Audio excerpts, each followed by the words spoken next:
Mesh patterns aren't a big part of Tennessee's offense. In fact, heading into week 10 here, they've only called 6 all season. In fact, the only 2 successful reps and the only 2 explosive gains off this pass pattern occurred against Auburn over the weekend. So why do I like this pattern? Well, as you can see over my left shoulder, this pattern features the wheelie concept, which is really taken off this season, seeing increased usage, increased success rate, increased yards per attempt. So a lot of teams are using this with the running back coming out of the backfield, but of course it still works with the tight end running the wheel.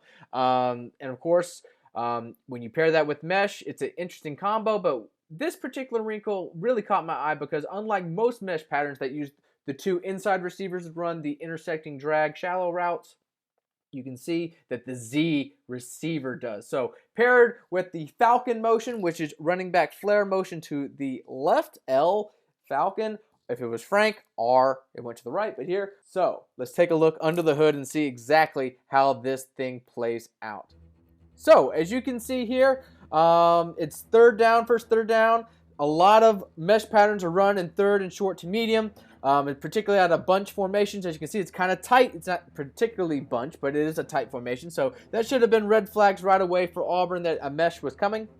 But it looks like they were in cover 1 man with a 5-man pressure. So with the flare motion heading out leftward here, you can see that the safety is alerting the other safety the shift over because it was a trips. That must have been a key for them. So he's going to come down and get man with him playing middle of the field closed. So with man across the board, you can see how this plays out. But why do I like this? Because again, because of our outside receiver here running the drag, it's going to create 2 separate rubs that you wouldn't necessarily see if it was just the inside receivers here. So, first off, he's going to come across, he's going to widen and then come underneath, he's going to run a wheel, he's going to run a post, skinny post or dig type of thing. So, with that, as you can see, we'll play it out.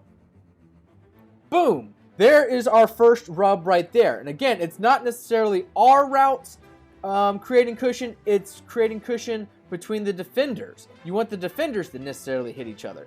And then boom, there it is. Wheel's going to be open with the pass off. He's a step behind. He's already a step behind. And then there's no one else in the middle of the field. So really, Garantano could have thrown this ball to anyone. The wheel was open. Both drags had their men beat because of the rubs. But of course, he throws the short completion to Velus Jones, only 1 yard downfield, and there's a lot of yak after the fact. So, again, that's the point of decision. You have the gap, you have the gap, you have the gap, you have the gap. You choose who you want because this safety compromises and takes away the flare motion. It basically opens up everyone else against space. And there you go. There you have it. The other mesh pattern was fairly similar. It was the wheelie. It was the Kelly mesh. So not particularly out of this formation, but a Kelly mesh. It's a spot mesh of sorts. Something like that. But this particular pattern, again, not a big part of Tennessee's offense, but it goes for their longest pass gain of the day against the Tigers.